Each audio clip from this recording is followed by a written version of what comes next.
بسم اللہ الرحمن الرحیم۔ دوستوں بزرگوں، زکوٰۃ کے بارے میں بات آ رہی ہے تو بہت بڑا واقعہ قرآن مجید میں اللہ نے زکوٰۃ کے متعلق یہ بھی بیان فرمایا ہے کہ دیکھو، حضرت موسیٰ علیہ السلام کے زمانے میں قارون نام کا ایک گنہگار تھا، بہت بڑا کافر تھا۔ وقت کے نبی موسیٰ علیہ السلام کی بات کو نہیں مانا، الٹا موسیٰ علیہ السلام بار بار اسے ایمان کی دعوت دیتے رہے، کلمے کی دعوت دیتے رہے، ایک اللہ کی دعوت دیتے رہے، لیکن اس نے اس بات کو نہیں مانا۔ جب اس کے مال پر زکوٰۃ فرض ہونے کی بات بھی اسے سمجھائی کہ تیرے مال پر زکوٰۃ فرض ہے، تو تیرے مال کا زکوٰۃ نکال کر غریب بندوں میں تقسیم کر، تو اس نے اس بات کو بھی نہیں مانا، الٹا اس نے اللہ کے نبی موسیٰ علیہ السلام پر سازش رچی۔ بتاتی میرے دوستوں بزرگوں کہ اس نے ایک فاحشہ عورت کو خریدا، اس فاحشہ عورت کو مال کی ہرس دلائی اور اس کو کہا کہ تم جا کر نبی موسیٰ علیہ السلام پر برائی کی تہمت لگا دو۔ وہ عورت مال کے نشے میں، مال کے اندھے پن میں جا کر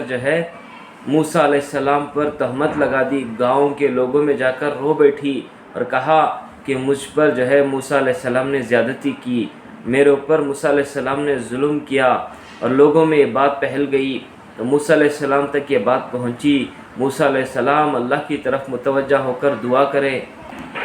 پھر موسیٰ علیہ السلام اس عورت کے پاس آ کر اللہ کا حکم لے کر اللہ کے نام سے اس عورت سے پوچھا، سچ سچ بتاؤ کیا میں نے تم پر ظلم کیا؟ اس پر وہ عورت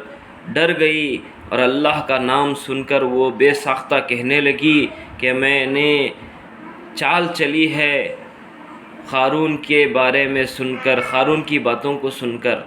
بتاتی میرے دوستوں بزرگوں، قارون نے تہمت لگا کر موسیٰ علیہ السلام کو بدنام کرنے کی سازش رچی تھی، لیکن اللہ نے چاہا موسیٰ علیہ السلام کو عزت دی اور قارون کو ذلیل کیا۔ بتاتی میرے دوستوں بزرگوں، جب موسیٰ علیہ السلام کو جلال آیا، غصہ آیا، انہوں نے اللہ سے دعا مانگی کہ اللہ، یہ سرکش گنہگار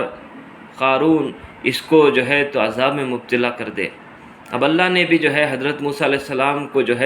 اختیار دے دیا، طاقت دے دی کہ زمین آپ کے حوالے، آپ جو حکم کریں گے آپ کی بات زمین سنے گی۔ اب یہ سننا تھا، موسیٰ علیہ السلام قارون کے پاس گئے، پھر اسے ایک بار آخر ایمان کی دعوت دیے، کلمے کی دعوت دیے، اپنے مال کا زکوٰۃ ادا کرنے کی دعوت دیے، لیکن اس نے دعوت کو قبول نہیں کیا، تو اس پر حضرت موسیٰ علیہ السلام نے زمین کو حکم دیا، زمین پکڑ اسے اور اسے ہلاک کر دے، اسے دھسا دے، اس کے پورے مال سمیت اسے دھسا دے۔ بتاتی میرے دوستوں بزرگوں، علماء نے کتابوں میں لکھا ہے واقعہ کہ اس کے پیر زمین پکڑی اور اسے کھینچتی ہوئی زمین کے اندر غرق کرنے لگی۔ جب زمین اسے دھسانے لگی، وہ دھستا گیا، تو اسے احساس ہوا کہ میں گنہگار ہوں، یہ وقت کے نبی ہیں۔ اس وقت میں اس نے چلا کر موسیٰ علیہ السلام سے معافی مانگی، گڑ گڑائی اور موسیٰ علیہ السلام سے بخشش مانگی۔ بتاتی میرے دوستوں بزرگوں، ایک نہیں، چار نہیں، دسوں مرتبہ اس نے بخشش مانگی، معافی مانگی، لیکن حضرت موسیٰ علیہ السلام اسے دھساتے ہوئے اس کے عذاب کو دیکھتے رہ گئے۔ بتاتی میرے دوستوں بزرگوں، جب وہ قارون اپنے پورے خزانے سمیت دھس گیا زمین کے اندر، تو حضرت موسیٰ علیہ السلام اللہ کا شکر بجا لائے،